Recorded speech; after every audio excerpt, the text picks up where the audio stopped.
एक बार अपना परिचय। पंकज नंदा, राष्ट्रीय अध्यक्ष महादेव सेना। पंकज जी, इस समय गौ माता का जो मुद्दा है बड़ी तेजी से उठता जा रहा है। क्या कहेंगे गौरक्षा को लेकर, जिस तरह से दिल्ली की सड़कों पर खास तौर से आवारा पशुओं की तरह गाय घूमती नजर आ रही है। देखिए, गौ माता का मुद्दा तो बहुत बड़ा विषय है, पूरे भारतवर्ष के लिए है। कहने में हम सब भारत माता में गौ को माँ कहते हैं और मानते भी हैं, लेकिन जो सरकारें हैं उनके हाथ में जो शक्ति, जो पावर है, उनसे मैं पूछना चाहता हूँ कि यदि वो वाकई में गाय को माता मानते हैं तो उनको समाधान भी करना चाहिए, क्योंकि उनकी शक्ति की जो कलम चलेगी ना, तो समाधान तो उसी से ही हो पाएगा। जो गौ रक्षक या गौशाला चलाने वाले जो सेवक, आप हम जो सड़कों पे घूम रहे हैं और हर प्रकार से तन मन धन की सेवा करते हैं, वो तो कोई कमी छोड़ते नहीं। तो कमी जो रह जाती है वो मैं कहूँगा, माफ़ी मांगते हुए, कि सरकार की तरफ से रह जाती है।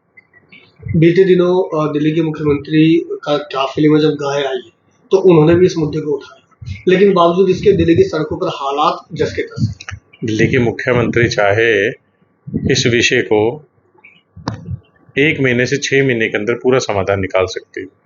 कोई भी मुख्यमंत्री चाहे, सरकार चाहे, और पूरे भारतवर्ष में अगर सभी मुख्यमंत्री चाहें तो हर राज्य में इसका समाधान निकल जाएगा। कोई बड़ी बात नहीं, परमानेंट समाधान। बात करें, ऐसे कई धार्मिक संगठन भी हैं जो वैसे तो बात गौ रक्षा की करते हैं, गाय माता को राष्ट्र माता का दर्जा दिलाने की बात करते हैं, लेकिन उनकी तरफ से भी गौ माता की रक्षा के लिए कोई कदम नहीं उठाए जाते। इनके लिए क्या कहेंगे? तो ये राजनीति है, सिर्फ राजनीति चमकाना चाहते होंगे। और क्योंकि देखो, जो बच्चे आपने देखा होगा गौ रक्षा दल चलाते हैं, वो भी तो किसी के माँ बाप के बच्चे हैं, किसी के भाई, किसी के पति हैं, किसी के पिता हैं, अपनी जान पर खेलते हैं, घर से गाड़ी निकालते हैं, पेट्रोल डालते हैं, पैसा लगाते हैं, फिर उनकी जान को खतरा। और फिर कई बार ऐसी जगह में देखने आए, उनको बहुत सपोर्ट भी मिल जाता है शासन प्रशासन से, और कई बार उनका बड़ा विरोध भी हो जाता है। उनके ऊपर बिना मतलब के FIR दर्ज भी कर दी जाती है, उन्हें प्रताड़ित भी किया जाता है। उस समय उन्हें बचाने कोई आगे नहीं आता। ऐसी स्थिति के लिए क्या किया जा सकता है? देखिए, इसके समाधान में मैं जो है निवेदन करना चाहूँगा सरकार से, मुख्यमंत्री जी से, शासन प्रशासन से, कि जो गौशाला चला रहे हैं उनकी आप वेरिफिकेशन करें। वो रजिस्टर्ड हैं सारी, और वेरिफिकेशन से आप संतुष्ट हो जाएं। जैसे आप पासपोर्ट की वेरिफिकेशन करते हैं, किस लिए करते हैं? ये जानने के लिए कि व्यक्ति भारत का है, भारत के लिए कोई खतरा तो नहीं है। तो उससे आप निश्चिंत हो जाएं कि गौशाला चलाने वाले सब जो हैं ये अच्छे नागरिक हैं, गौ रक्षक हैं, गौ सेवक हैं। तो फिर आप उनको निःशुल्क एक तो जगह उपलब्ध कराएं और उनको जो आर्थिक योगदान दें। जैसे आप NGOs को देते हैं, बड़ी बड़ी NGOs को किताबें छापने के लिए लाखों करोड़ों रुपए मिल जाता है अवेयरनेस के लिए, तो गौशाला वालों को तो कम से कम नहीं तो 1 करोड़ रुपया साल का तो उपलब्ध कराना ही चाहिए, और बड़ी आसानी से कराया जा सकता है पब्लिक प्राइवेट फंड्स के माध्यम से। और उनको एक तो एम्बुलेंस दी जाए, जहाँ पर भी गाय माता घायल हो जाती है तो उनके पास एम्बुलेंस नहीं होती, एक दूसरे को फ़ोन करते हैं। दिल्ली में गिनी चुनी एम्बुलेंस है, उनका एहसान लेना पड़ता है, बड़े फ़ोन लगाने पड़ते हैं, सुविधा नहीं हो पाती। तो गौशाला वालों को निःशुल्क ज़मीन दें, 1 करोड़ रुपया सालाना कम से कम उन्हें फंडिंग दें, उनके हिसाब से कैसा वो काम कर रहे हैं इसको कम ज़्यादा भी कर सकते हैं। एक निःशुल्क एम्बुलेंस की व्यवस्था दें और उन्हें नर्सिंग स्टाफ दें, और जैसे डिस्पेंसरियों में व्यक्तियों के लिए दवाइयाँ उपलब्ध रहती हैं, इसी प्रकार से जो है गाय माता के लिए, पशुओं के लिए दवाइयाँ उन्हें उपलब्ध कराई जाए। जरूरी साधन से साधन उन्हें दिए जाएँ।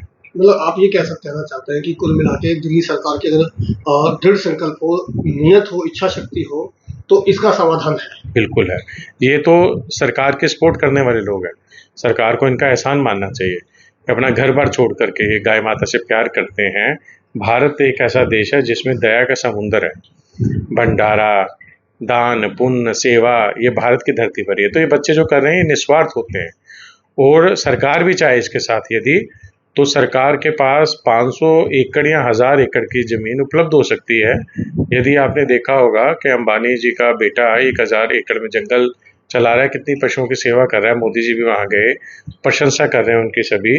तो सरकार के पास तो हर राज्य में 500 एकड़ 1000 एकड़ बड़ी बात नहीं, ज़मीन उपलब्ध है।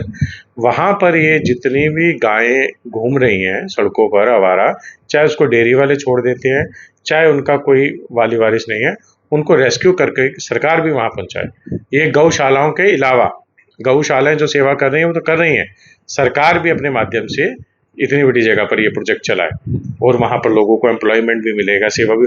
और कह रहे हैं गाय के गोबर से, अभी हम एक कार्यक्रम में गए थे, वहाँ हमने देखा कि गाय के गोबर से जेवर बन रहे हैं, गाय के गोबर से बीमारियां खत्म हो रही हैं, गौमूत्र बहुत बिक रहा है। तो फिर गाय अगर दूध नहीं भी दे रही है तब भी सरकार को करोड़ों रुपयों का मुनाफा तो उसी से हो जाएगा। पहली बार लागत है जो सरकार लगा सकती है, उसके लिए बड़ी बात नहीं है।